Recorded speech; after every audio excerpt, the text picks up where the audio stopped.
Hi, I'm Bill Osmolsky with the MacIver Institute, and this is your MacIver News Bulletin.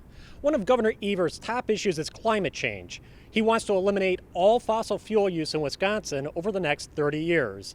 To help with that goal, he's created the Climate Change Task Force, and I got a chance to cover its most recent meeting. Governor Ever's Climate Change Task Force met in Madison this month, and it was pretty much what you'd expect. The main program featured a lengthy discussion on privilege and environmental justice. Environmental justice.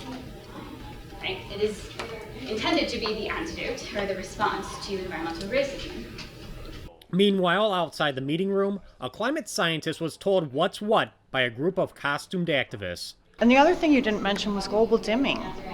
Are you familiar with global dimming? These folks are part of a global movement called the Red Rebels. The goal of the Red Rebels is to emote, show feelings of grief, sorrow, to communicate the urgency of the situation that our planet is in right now. They spend a lot of time talking to climate scientists, which is how they know the North Pole will be ice-free in 4 years and billions of people will die once temperatures increase by 3 degrees. Your presentation kind of glossed over the top. To me, it was a real soft sell. All right. You didn't hit the real facts. I apologize for that. It was a soft sell. The Red Rebels say Dr. Dan Vemont from the University of Wisconsin agrees with them for the most part, but his apparent lack of urgency leaves a lot to be desired. I'm saying I don't think we're going to reach an unstable feedback loop where, like, we see end of civilization type responses. There's a very large disconnect, I find, between the tone that a lot of scientists adopt when they're in a public setting, talking to politicians, for example, and what they will say to you in private.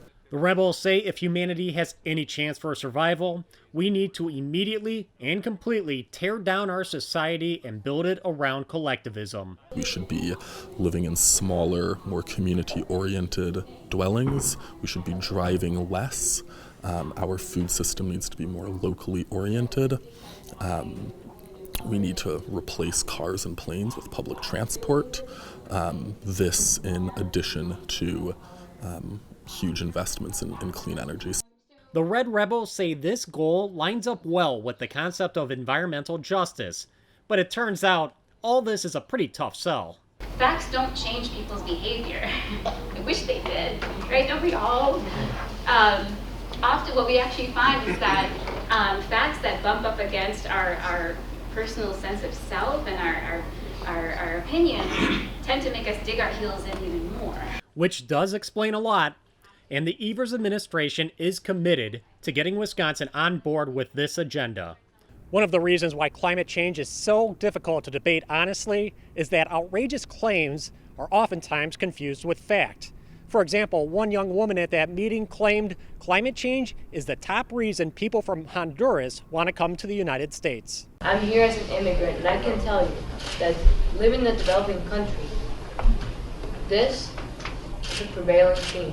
Climate change is something that's mobilizing my people in Honduras to come here and seek for a better life, even if that means working in a toxic facility for more hours, underpaid, even if that means to be living in a Lulu zone. I mean, I live like one block down from a power plant. The MacIver Institute is dedicated to covering topics that affect individual freedom and free market economics in Wisconsin and beyond. Be sure to visit www.maciverinstitute.com for regular reports and check us out on Facebook, Twitter, and YouTube. For the MacIver Institute, I'm Bill Osmolsky, and this has been your MacIver News Bulletin.